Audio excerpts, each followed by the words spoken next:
You're basically saying you're a liar. You misrepresent who you are. Because people are so angry. She seems like kind of a jerk. Wow, she's like kind of a bully. She's rather mean. That's control. That's selfishness. That's entitlement. This woman is a monster. Z-list actress Blake Lively is panicking. In the court of public opinion, they've lost. Blake Lively built her career on playing the heroine, but in 2025, she became the villain of her own Hollywood horror story. A $400 million lawsuit, leaked texts, and a single cartoon shattered her America's sweetheart persona, exposing a desperate control freak clinging to power. This isn't gossip, it's a masterclass in how hubris, manipulation, and terrible PR can annihilate a career overnight. While he is suing Blake Heard for $400 million, as well as her publicist and her husband, he is also suing the New York Times for a lot of money. I mean, like, this man, guys, is loved, absolutely adored. I have not seen a single person say a negative thing about him. I know a few people who have worked with him. They absolutely adore him. He is apparently just a gem of a human being, a great actor, a great director, wholesome, wonderful, wonderful, wonderful. Justin Baldoni didn't just sue Blake Lively, he nuked her entire narrative. The It Ends With Us director filed a $400 million defamation lawsuit after Blake accused him of harassment. But Baldoni's evidence was devastating. Unedited texts showing Blake thanking him for his professionalism and creativity. The messages proved her harassment claims were fabricated to hijack the film's production. Legal experts called it a career-ending miscalculation.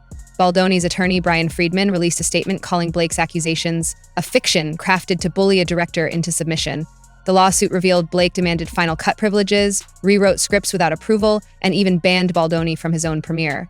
Hollywood gasped, fans revolted, and Blake's empire began to crumble. But Blake's panic only made things worse. A representative for the uncredited director of It Ends With Us has confirmed that she has hired a crisis PR expert, and one with very questionable experience and ties and opinions. This is insane. What are you talking about? She genuinely is not aware of how insane she sounds.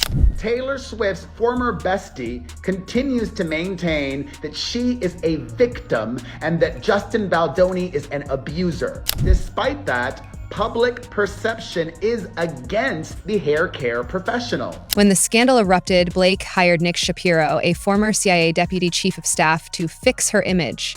Instead, Shapiro's covert tactics backfired spectacularly. Sources say he pressured media outlets to kill negative stories, but journalists retaliated by leaking even more damning details about Blake's on-set tyranny. Crew members anonymously shared stories of Blake screaming at Baldoni, demanding reshoots of scenes she disliked, and forcing costume changes mid-filming. Shapiro's involvement turned Blake from problematic actress to real-life supervillain. Fans coined C.I. Blake, mocking her paranoia. Even worse, That's insane and that's crazy. And this is a reason why I think in the future people are just not going to work with her, because it's starting to add up. People are realizing that this is a pathology. That they orchestrated a smear campaign against Lively in retaliation for her complaining about sexual harassment is unquestionably and absolutely privileged pursuant with New York Civil Rights Law 74. Has been terrible for Blake and Ryan in terms of people following them. Ties to controversial political figures resurfaced, linking Blake to scandals she'd spent years avoiding. Her team's desperation became the story. Then came the cartoon that broke the internet, a single illustration on The Hollywood Reporter's February 20. While Team Blake Lively may think they have the upper hand, sources say she has no idea what's coming regarding her battle with Justin Baldoni. Cover destroyed Blake's victim act. The image depicted her as a cartoon villain, attacking Baldoni with a slingshot, a nod to her legal strategy of smearing him with baseless accusations. Blake erupted, calling the cover sexist and demanding a retraction. But the public saw truth in the satire. Memes comparing her to Wile E. Coyote went viral. Her Instagram lost 864K followers overnight. The cover's artist, renowned illustrator Matt Dorfman, later said, "It wasn't about gender, it was about power and who abuses it." Blake's meltdown over the cartoon became a punchline with And he never once blamed himself. He never once gave a reason for why he wasn't doing it initially. night hosts joking, "If the slingshot fits, you must acquit yourself of being a nightmare." But Blake wasn't the only casualty. There's a lot of comments that she puts in here that you're just like, Why would you want to take over someone's movie? The outfits in this end are so out of touch. No, we don't want to watch bullies like Blake. There's a version of this where Justin Baldoni was just Michael Scott in The Office, where he's just saying inappropriate things, but not with any ill will.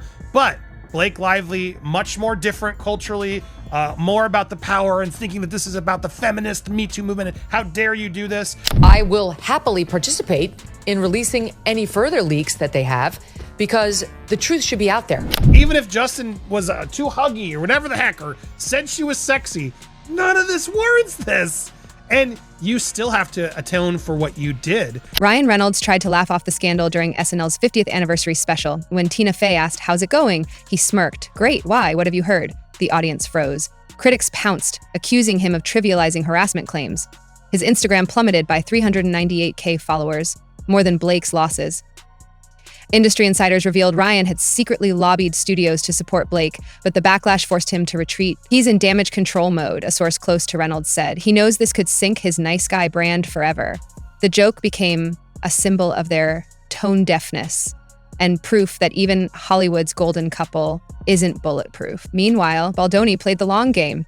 You're basically saying you're a liar. You misrepresent who you are. Maybe that has something to do with why you're now being sued for promissory fraud, because you're admitting that you go in there. Now the Hollywood Reporter has seemingly outed the two actresses' names. They're pretty much being bullied to respond. This success came at a cost. It might have actually cost Blake her entire reputation, because people are so angry at how she's been handling the promotion of this film. You're admitting that you go in there and you're like, yeah, I'd like to be an actor, and then you take over everything. I mean, just imagine taking this out of the context of celebrities, and you call a plumber to come fix your toilet. While Blake spiraled, Baldoni stayed silent and won. He gained 207K followers as fans praised his restraint. Hollywood insiders leaked texts showing Baldoni refusing to retaliate, writing, "The truth doesn't need my help." His legal team focused on facts, not drama, dismantling Blake's claims with timestamps and unedited footage. Directors like Patty Jenkins publicly praised his grace under fire, while A-listers quietly vowed to boycott Blake. Baldoni's calmness contrasted starkly with Blake's tantrums, proving a lesson Hollywood rarely learns. Sometimes the best revenge is your enemy self-destruct. Then came the crew's revenge. Now Blake, allegedly, according to these sources, and there's a lot of stuff in here, whole piece is worth a read. Now Blake has shared with friends, allegedly, that she considers this a fight that's bigger than her. These bullying tactics will not survive in court, and everyone should see their meritless claims for what they are. So she's I mean, a they serial sound reasonable. fraudster. That's called fraud. She's a Me Too victim there. That's absurd. Crew members from It Ends With Us broke their silence, sharing horrific stories of Blake's dictatorship. One PA anonymously posted, "She made Baldoni direct from a monitor in another room. She banned him from speaking to extras. She even picked his lunch orders." Another revealed Blake demanded a $200K reshoot of a scene she'd already approved, just to assert dominance. The leak spread to Reddit, where users uncovered old interviews of Blake bragging about manipulating directors. "I'll agree to anything, then do what I want," she told Vanity Fair in 2019. The receipts undeniable. Wasn't a victim, she was a tyrant. But Blake's hypocrisy ran deeper. The thing is, what I've learned in Hollywood is that people never apologize, which for me would be the most natural thing to do, you know? You do something, you say something, and then you own up to it. And the best thing and the most rewarding thing in the world is to actually apologize to someone. Blake must have... According to Fake Lively's team, she is working with Nick Shapiro. He is the CIA's former deputy chief of staff. As I shared with you earlier this week, the Duchess of Gaslighting knows that she needs help. Just this week, she hired a new lawyer to join her team that works at a different firm than her lead counsel. She's hired this crisis PR expert, alleged expert. Blake spent years posing as a feminist icon until Baldoni's lawsuit exposed her as a fraud. Blake text showed her mocking female co-stars' looks and joking about firing the overweight PAs. Fans coined fake feminist, noting she'd used Me Too language to destroy a male director's career. Even Taylor Swift, Blake's longtime friend, stayed silent, a death knell for her Girl Squad image. The irony? Baldoni, a self-proclaimed feminist, had championed female-driven projects for years. She weaponized feminism as a PR tool, wrote The Cut. Now it's weaponizing her. Hollywood's verdict was swift. In his lawsuit, he alleges that the Times cherry-picked communication and omitted context to mislead readers and twist the narrative in her favor. She took control. That's why A-list producers brought in. That's when suddenly, oh crap, this movie is not just we need more time. This movie could actually be something. All because of Justin. She claims he sexual harassed her, and then by the time they premiered the movie, they weren't even speaking to each other. She made him stay in the basement, and Ryan Reynolds turned on him too. And then she claimed that he unleashed a bad PR campaign against her. I fully believe she saw a mark and she was stepping over him and knew he was easily manipulative. She would have full control of this movie. And I further believe, as in post, because of Justin's cut and a lot of stuff that happened, she realized they had a hit on their hands. Studios scrubbed Blake's name from upcoming projects. Directors like Greta Gerwig publicly criticized her toxic control, while Amazon canceled her $30 M Thriller deal. Chanel and L'Oreal quietly dropped her as a brand ambassador. She's radioactive, a studio head told Variety. No one wants her meltdowns or CIA agents on their set. Even her Gossip Girl reboot was shelved. The message was clear. Hollywood tolerates divas, but not liability. Blake's power plays had finally cost her the only currency that matters, money. But the memes cut deepest. And she finally bumped into someone who was weak enough and not famous enough to stop her, right? This Justin Baldoni, most people had never even heard of him. And she bullied him into giving her the movie where she did her own cut. They released the cut of the movie. He didn't even get to see it. He was the director of the film, the producer of the film, the guy who got the rights to the film, the one who's supposed to be in control. He didn't even get to see it. He was in the basement at his own movie premiere. And then she had the nerve, because she had 2 minutes of bad publicity when the film hit, to come out and try to blame it all on him. Well, yes, I mean, maybe someday you could be a producer or a screenwriter, but no one contracted with you to do that here. And that's another allegation, Holmes, is that she started to rewrite scenes that nobody had asked her to rewrite. TikTok eviscerated Blake. A viral edit juxtaposed her girl boss speeches with crew testimonials set to Curb Your Enthusiasm music. Another dubbed her Karen Lively, mocking her alleged demands to speak to Hollywood's manager. Twitter users photoshopped her into movie posters like Control Freak, the Blake Lively story. The memes didn't just mock her, they made her irrelevant. She's not even a has-been, said one viral tweet. She's a never was who faked it till she broke it. Now there's no escape. Witnesses are staying anonymous. They're terrified of threats and bullying. It's a very neutral and interesting piece. Do you think all of these moves that Amber Heard 2.0 is making are going to help her? He's not a party to our case here in New York. That's what Brian Friedman did. He's just a savage. Brian Friedman is actually my spirit animal. He just slaps her down. I don't know what else to say. Probably because he probably doesn't take kind to just being manipulated.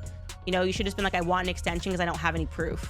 And there's something about this story that kind of violates our safety in a way of feeling like people were nice and then realizing that they were totally behaving like psychopaths and were doing something taking it so far as Ryan Reynolds did. Blake's legal case is collapsing. Judges rejected her subpoenas, calling them fishing expeditions.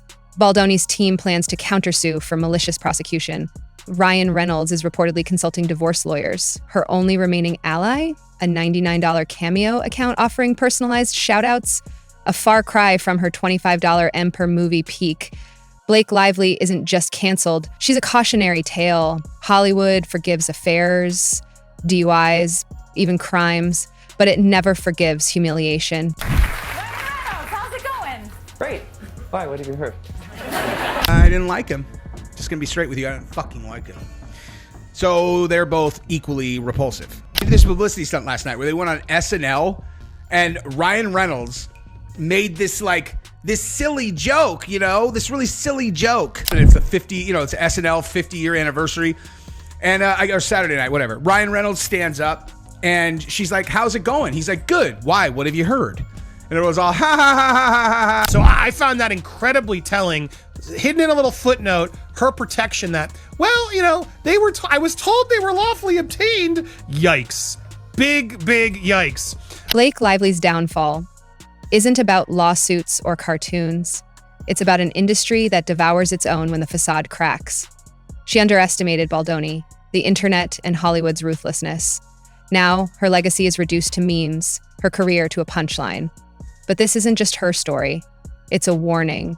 In Hollywood, you can manipulate the narrative until the narrative manipulates you. They're sort of radioactive. In one breath, Blake Lively is saying she was the subject of serious sexual harassment during the filming of It Ends With Us, and now they're making light of it on SNL's 50th reunion show. So tonally, it does seem off, and I can imagine people just wanting to stay away from it. You're going to catch shrapnel if you get involved in this drama at this point. Exactly. I think that's so telling how confident she is to just say, I have no qualms lying to the director, taking control of their movie, pulling the rug from them. Like, oh my God.